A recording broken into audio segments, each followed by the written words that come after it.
Morris, and you are about to embark on the next Pioneer Knowledge Services Because You Need to Know, a digital resource for you to listen to folks share their experience and knowledge around the field of knowledge management and nonprofit work.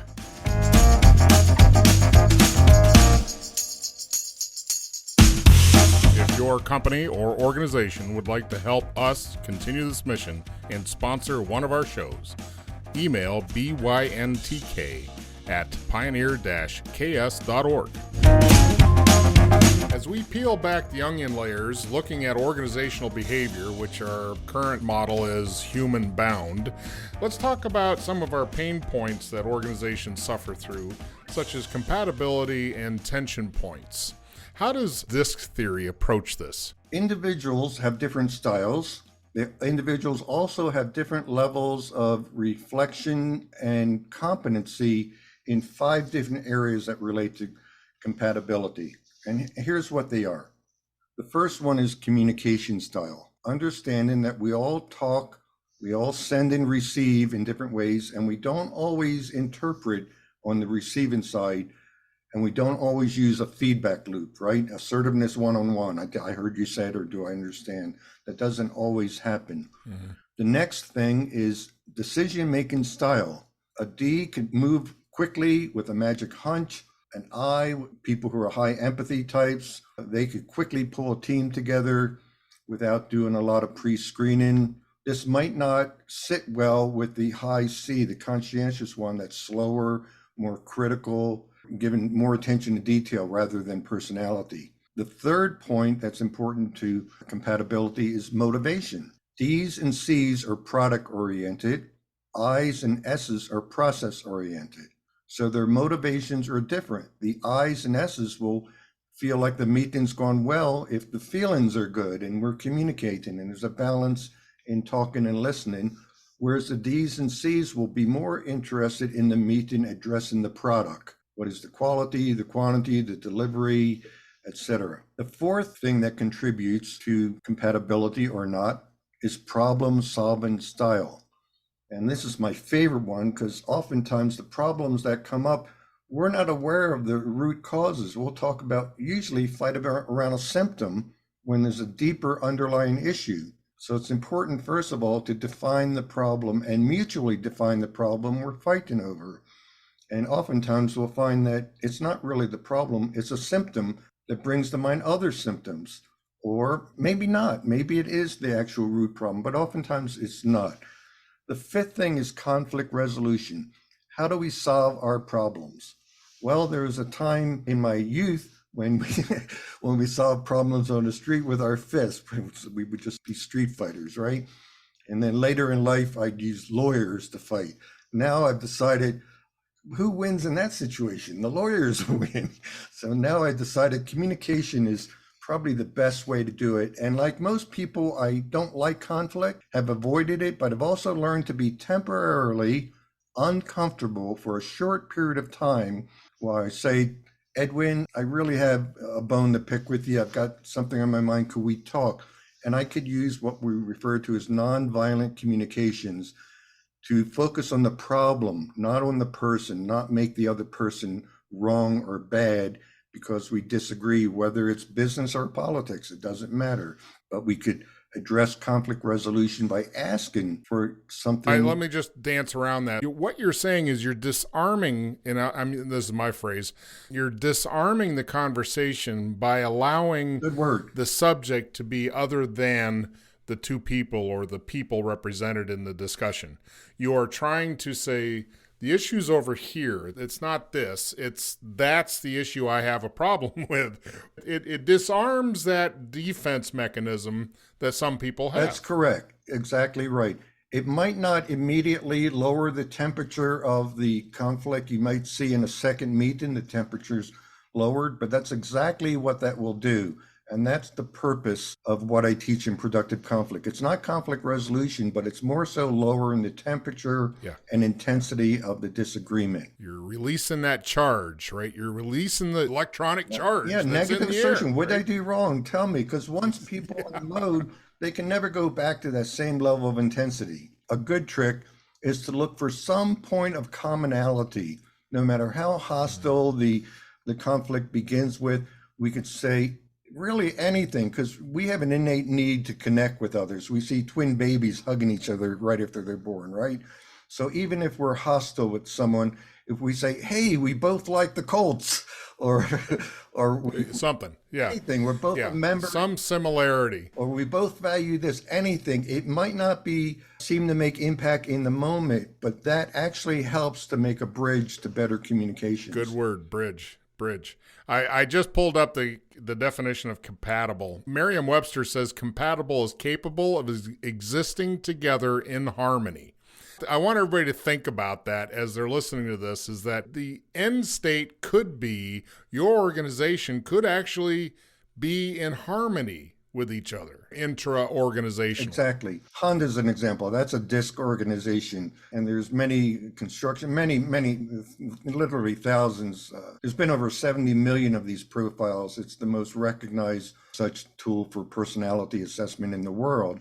And given that high number of profiles in the database, it also boasts a very high validity. That is, it does test what it presumes to test, and reliability, that it's fairly accurate. Most people will agree when they read this that it describes in words what they know about themselves intuitively, about 80%. They might disagree with some of it, but it's eerie. Often I hear people say, when, especially if they're new to DiSC, they'll say, well, geez, it really nailed me good. Yeah. But the positive thing is that the report, going back to your organization question, the report actually gives you advice on how to make change. Okay. And it even has a resistance meter. It'll tell you you have this much resistance to this movement towards better compatibility. But that is so scary. I'll frame this in a visual. Remember the circumflex, the circle, and the cross? Imagine you're at 3 o'clock. You're a high C. You're quiet, you're observant, you're scientific. You're not someone to rally the troops or be emotional. You're not a driver.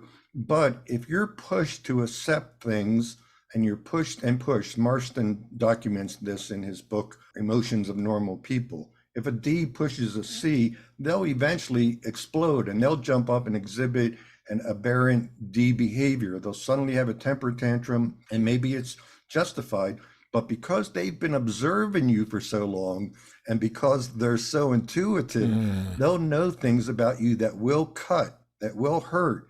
And because they're so specific with language, they'll use words that will cut you deeply. So if you're high C, take heed. When you lose your temper, count to 10 and choose your words carefully. Did we finish your list of the compatibility factors? Yes, the 5 compatibility factors are communication style, decision-making style, motivation style, problem-solving style, and how we handle conflict. Is compatibility the other end of the seesaw of tension points? Yes, actually it is. Let's hear about tension points. Yes. I've had a few tension points. Let's hear what you think tension points are. I'll read my list and tell me when one pops out at you, okay? Usually in a training session, no one will speak up, but I could see the eyebrows raise, like, whoops. If you're more of the assertive, dominant style, and bear in mind, this is about styles, not types.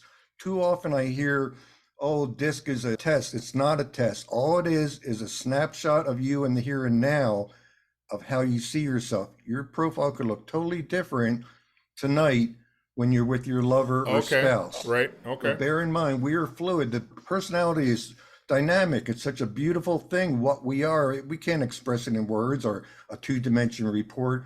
But in terms of behavior, the dominant person, their tension points, what they will do when they're pushed too far, their limitations under pressure are they overstep prerogatives, they act restlessly, they inspire fear in others, they override people. They might be blunt and sarcastic with others. They sulk when they're not in the limelight. This is mine, by the way. My report told me. And I've noticed that when I'm in a meeting with colleagues and everyone's talking but me, and I don't need to, I realize, when are they going to give me the mic? Even if I don't have anything to say, my adolescent programming is, they're excluding me. So you're like my cat then. If the cat's not in the middle of everything, then she's very upset. Well, I don't scratch. In inducement, or inducement is the actual word, and I'll explain more about the word changes, as I said, a little bit later. Okay. But inducement means we're all about empathy, people, relationships. We want to know testimonials, credibility, all of that. But possible limitations under pressure of the inducement profile is that we become more concerned with popularity than tangible results. We might oversell because of that high energy and need for self-agency to express what's in us. We might just overtalk the subject rather than say, here's my product, it does this, it costs this, do you want it? Number 3, we act impulsively with heart over mind. We might be biased by personalities rather than actual performance. This is something I caution middle managers for, because we might marginalize someone who has a awkward or quirky personality who has better work performance. Another possible limitation is we might be unrealistic in appraising people because we have a tendency to look for the good for the people. We only see the good. I'll go through the other 2. Steadiness or submissiveness. They strive to maintain the status quo. They so resist change, it frightens them. So if you're suggesting change, take them carefully, hold their hand and walk them through the process. Otherwise, you're going to see some behavior that's not cooperative on the team. They might take a long time to adjust to new procedures. Help them with that. And they might be lacking in imagination. They might want to stay with something that's steady and consistent rather than a new plan, a new map that might seem scary only because it's new and there's a resistance to change. And the last one, the possible limitations of pressure for those who are compliant, is they tend to lean on supervisors. They don't have as much initiative as the other styles. They tend to hesitate to act without a precedent. They don't want to do something new if they haven't seen it done already successfully by someone else. And they also, in the worst situation, tend to pass the buck because they want to be seen as perfect. They're perfectionism is part of that profile. So if something goes wrong, it wasn't me, it was George. Well, it sounds like as an organizational constraint, and I'll put it as such, that it's a constraint of organizational effectiveness, because everything you're talking about in a compatibility and tension probably equate to the level of trust within an organization. Is that a true statement? Yes, that's absolutely true. What does DiSC do for trust building? Oh, that is a wonderful question. Trust is built incrementally in relationships. I'll reference a good source book regarding trust called The Evolution of Cooperation by Robert Axelrod. He, back in the 80s, sent a test around the world to Mensa groups and others asking for a solution to the prisoner's dilemma riddle. That's the situation where several people are caught by the cops, they're isolated, they're all given incentive to tell the truth, to tell the story. There's penalties and there's advantages to them cooperating or not. If they all cooperate and say nothing to the cops, then they all get off and they all win. If one of them decides to cooperate and the other doesn't, then one gets punished and the other does not as much. So this is kind of the situation every time we meet someone. People are not really predictable. I should say behavior is not really predictable. So we can only count on last behavior. What Robert Axelrod found in receiving these solutions, thousands of solutions to this contest, how do we build trust? What he found was that in interacting with people, we either give people a full sack or we pass neutrally by them, or an empty sack. People either feel nurtured or received an idea or a benefit, or it was a good exchange, there's good energy. Or some people, when we leave them, it feels like we took a barbiturate. He developed this concept of trust building by observing the last behavior of the person, and if it was a full sack, if it was good, responding kind or even better. But if it was negative, if it was a take or an attack, then simply decide to, if you can, to not work with that person or not deal with that person, or to respond in kind, to set boundaries, to set limits. So it's an excellent source. In terms of trust with DISC, I must say, and this is not scientifically proven, I'm just referring to studies and my own experience observing thousands of people, Ds have trouble with trust more so than the others because they're very egocentric. They know it must be a good idea because, by golly, I thought of it. So it must be my idea. To build trust with them, it's important, first of all, know your own style in terms of how to approach them.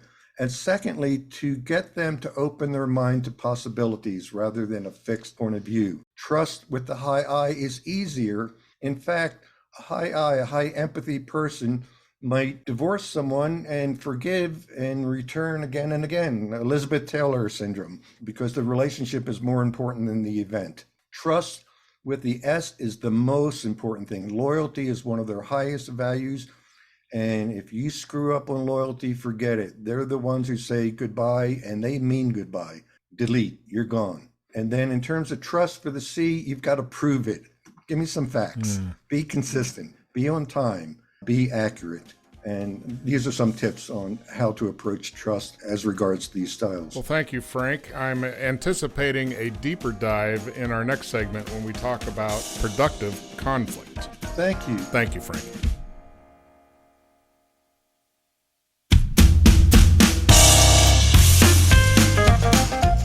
Just finished our latest Because You Need to Know, a public service of Pioneer Knowledge Services. Please join us on LinkedIn and find us at pioneer-ks.org.